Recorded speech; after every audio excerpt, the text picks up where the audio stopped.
ಜಾನಪದ ಗಾಯಕಿ ಪದ್ಮಶ್ರೀ ಪ್ರಶಸ್ತಿ ಪುರಸ್ಕೃತೆ ಹಾಡು ಹಕ್ಕಿ ಸುಕ್ರಿ ಬೊಮ್ಮಗೌಡ ಅವರು ವಯೋಸಹಜ ಕಾಯಿಲೆಗಳಿಂದ ಗುರುವಾರ ನಸುಕಿನ ಜಾವ ಸ್ವಗೃಹದಲ್ಲಿ ನಿಧನರಾಗಿದ್ದಾರೆ. ಉತ್ತರ ಕನ್ನಡ ಜಿಲ್ಲೆಯ ಅಂಕೋಲಾ ತಾಲೂಕಿನ ಬಡಿಗೇರಿಯ ಸುಕ್ರಜ್ಜಿ ಕಳೆದ ಹಲವು ವರ್ಷಗಳಿಂದ ಉಸಿರಾಟದ ಸಮಸ್ಯೆ ಸೇರಿದಂತೆ ಕೆಲ ವಯೋಸಹಜ ಕಾಯಿಲೆಯಿಂದ ಬಳಲುತ್ತಿದ್ದರು.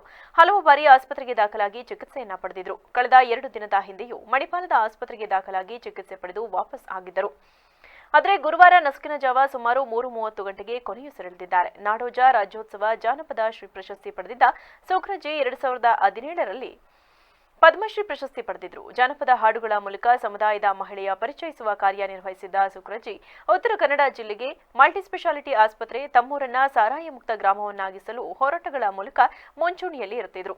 ಇನ್ನು ಸುಕ್ರಜ್ಜಿಯ ಅಗಲಿಕೆಯಿಂದ ಜಿಲ್ಲೆಯ ಜಾನಪದ ಲೋಕದ ಮೇರು ಕೊಂಡಿ ಕಳಚಿದಂತಾಗಿದೆ.